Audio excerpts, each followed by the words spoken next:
Good morning, YouTube. This is Johnny.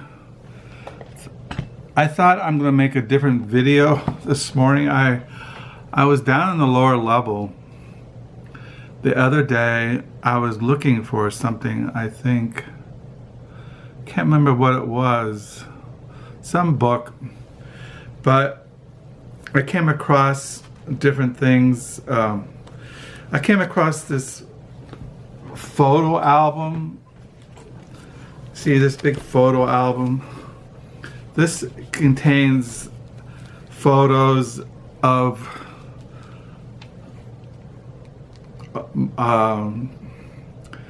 it's kind of like photos starting with when Carol and I first got married almost 40 years ago. But it has different photos.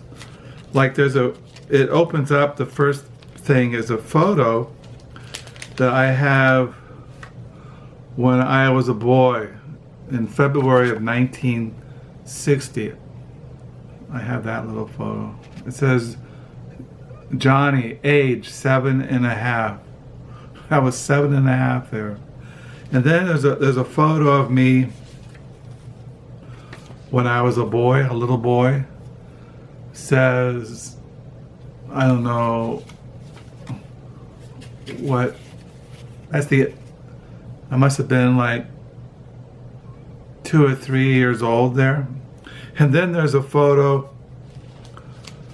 of me when I was volunteering or living at the Richmond Rescue Mission back in the early 70s. I'm wearing my, I used to wear this leather thing with a seashell around my neck, and I had one of these satin kind of Japanese coats I used to wear all the time. Hippies used to wear them a lot in Berkeley, California. There's a photo of me when I was really in my early 20s. That's a long time ago. And so I have these in my little album. Carol's the one that has photo album. I have some photo albums. Like there's another picture of me at the Richmond Rescue Mission. I'm not that fat, but the wind was blowing that day. When I took that photo, I was by 160, maybe 150 pounds. Now I weigh 227 pounds. I was thinking about that too the other day. When you watch booktube videos, we just see people's heads. But if you see a person's whole body, it does kind of change your perception of people. Some people don't even show their face or heads. Some people you hear their voice, but you never see their physical body. Here's a picture of me, Mount Vernon, the home of George Washington. This is when I was little. My mother and I lived with our grandfather in Washington, D.C. in a basement apartment. Yeah, this is Johnny, 1958. So yeah, photos in here of me, and then it goes photos of, I have photos. This is a photo. This is, I think his name was Robert. We were pen pals for almost 25 years. He lived in England. He was you might say a groundskeeper, or he can't remember exactly what he did, but we wrote for 25 years. Pen pals. I used to have pen pals years ago, and he was the last one I wrote to up until we moved here to Holland, Michigan. I stopped writing because I got to a point where I had nothing to say. I was just working all the time, and I was too exhausted and didn't have anything to write anymore. So we stopped writing. I just didn't have anything to say anymore. But We wrote back and forth for 25 years. And so yeah, here's a photo of Carol and I when we were really young. This is really young. I think the kids were really little then. So yeah, there's an old photo album, baby pictures. Like, here's a picture of Carol when Caleb, who's now 38. This is Caleb when he was a baby. That's Carol and little Caleb John. Now Caleb lives down the street. He's 38, has a wife and 2 kids. So yeah, there's all kinds of photos in here. But I was going to show you, I mentioned that when I was in seminary, I went there in Jackson, Mississippi back in the 80s. I went and saw Allen Ginsberg, and we took a photo together. This is the photo of me and Allen Ginsberg. Doesn't look too happy, but he was really gracious and let me take pictures of him and I sitting together.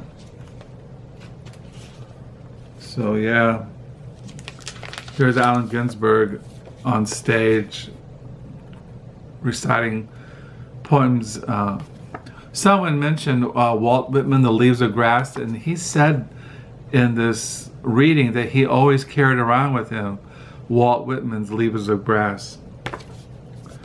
Allen Ginsberg. So that was a long time ago. It says here June of 86. So yeah, just a bunch of photos. Here's a photo. I kept this when I graduated in 1986 from Reformed Theological Seminary. I won the Theology Award, Johnny Keene. And after I received the award, which you just got a big book, and I asked one of the professors if I could have the piece of paper, because I have never won anything in my entire life.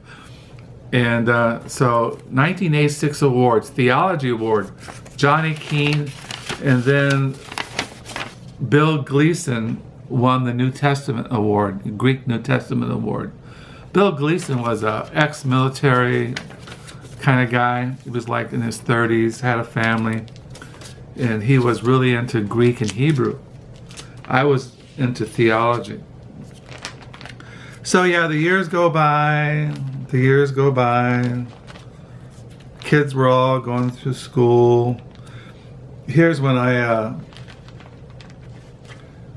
was just going to show you where I worked. That's what I was going to show you. When I was working at the Hamilton Farm Bureau, I took photos, I think. And I was looking at those. And I think they're in here.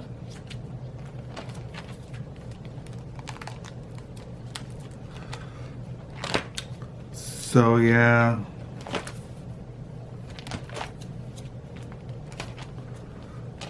I thought they were in here. Maybe not. Maybe they're in another album. But anyway, that was down Memories Lane. There's Rudy when he was our last dog when he was a puppy. Rudy died a couple years ago of cancer. We had him for 13 years when he was a little puppy, Rudy Vincent. But so yeah, here's a picture of Carol and I. See a picture of that. This one's like, well, I don't know what year this was. This is when really gotten old over the years. Had a lot more hair then. I'm going bald. So anyway, I thought those pictures were in here of me working at the Hamilton Farm Bureau, but I don't see them. Here's a picture of our other dog. He died a long time ago. His name was Macintosh. Macintosh was a West Highland Scottish Terrier, a West Highland Terrier. That's Mac and me. McIntosh. He was a good dog. We bought him when we lived in Houston, Texas, when I was doing my internship at the Covenant PCA there in Houston. But anyway, I don't see those photos of me work. I don't know what happened to them. I mustn't be another album. So yeah, that's life.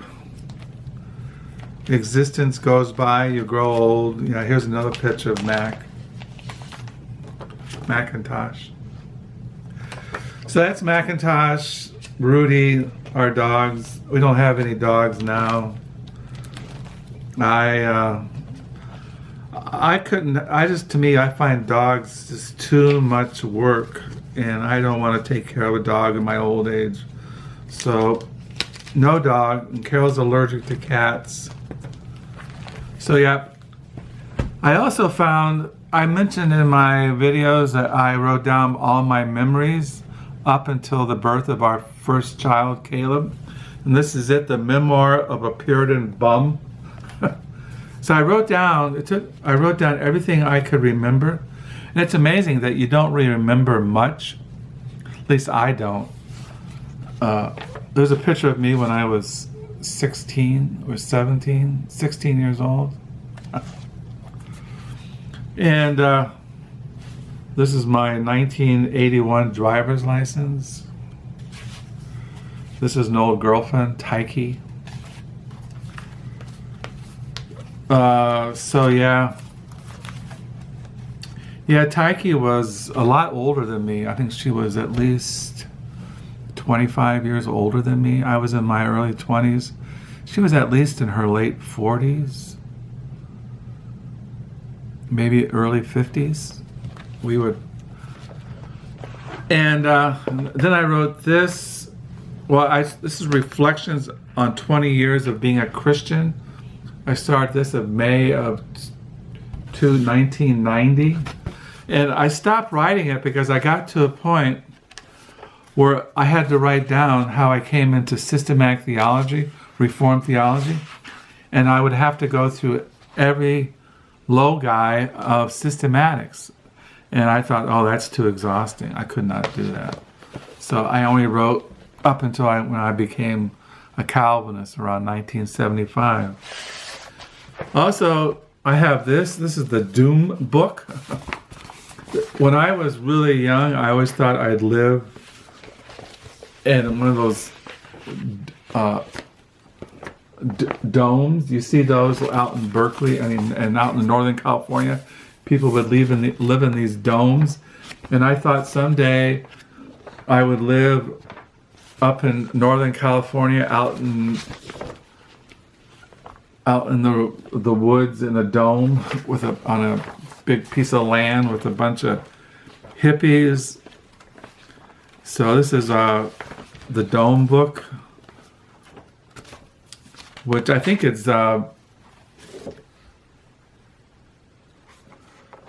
can't remember who. I think it was Buck Mintz Fuller. Oh, I can't remember his name now. Anyway. Yeah, I was really into, I thought someday I'd live in a dome out in the woods in Northern California. Never happened. And what this is the manuscript of a novel that I wrote back in the 80s. I wrote a novel. It's really bad. It was called Gradual Awakening, titled the novel. But then I called it Gradual Awakening, and it's kind of like a come-of-age novel of how the main character leaves like California and he's going to go to Bible college. And he has all these adventures on the road as he's traveling across the United States. You know, he picks up a hitchhiker and he has all these adventures before he comes to Grand Rapids, Michigan. And so, yeah, this is like, I started it in 7/26/85. Novel, Romance Dreams. So yeah, I never really thought I was never going to publish it. I had this idea. I did type it up, some of it.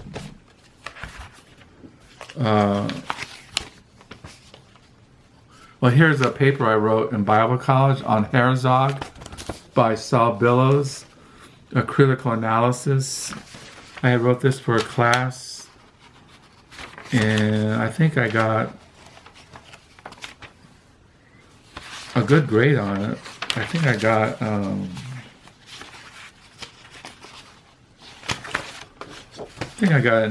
a good grade on it. I don't remember the grade I got on it. Anyway, I wrote that. But then I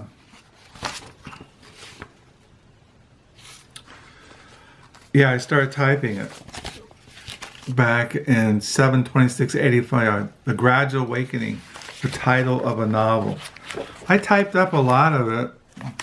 I don't know why. I just thought, I don't know.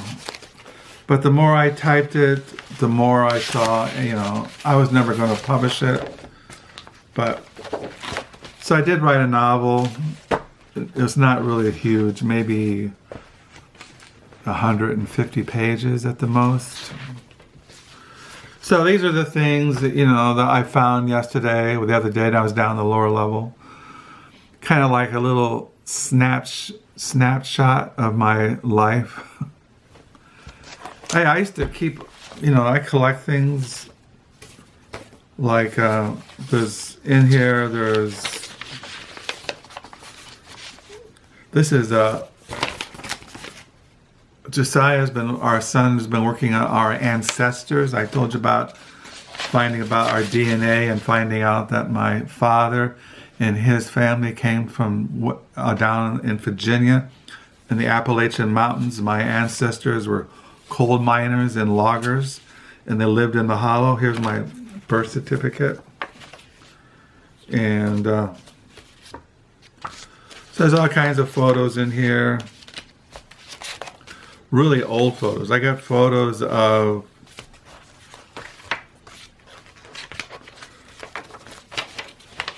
Carol when she was in high school. Here's a picture of our daughter Bethany when she was in high school. And here's a picture of our kids when they were little. There's Bethany, Josiah, and Caleb. There's all kinds of stuff in here. I think my this photo is when I graduated from seminary. So yeah, life goes by. You just keep going. Here's another family. This is another pen pal. He lived up in the Highlands of Scotland. We wrote for a number of years. His name was Nixon. And he ran or worked in a furniture store. And this is his family. This is September 2000. Well, what happened to him? We just stopped writing too. I had all kinds of pen pals over the years. I used to write to people in prisons. Oh, here's the bust. Ken Kesey and the bust. The spirit of the 60s. So yeah, memory lane. There's another picture of Carol and I when we were younger. Picture of our kids. Josiah, Bethany, me, and Caleb.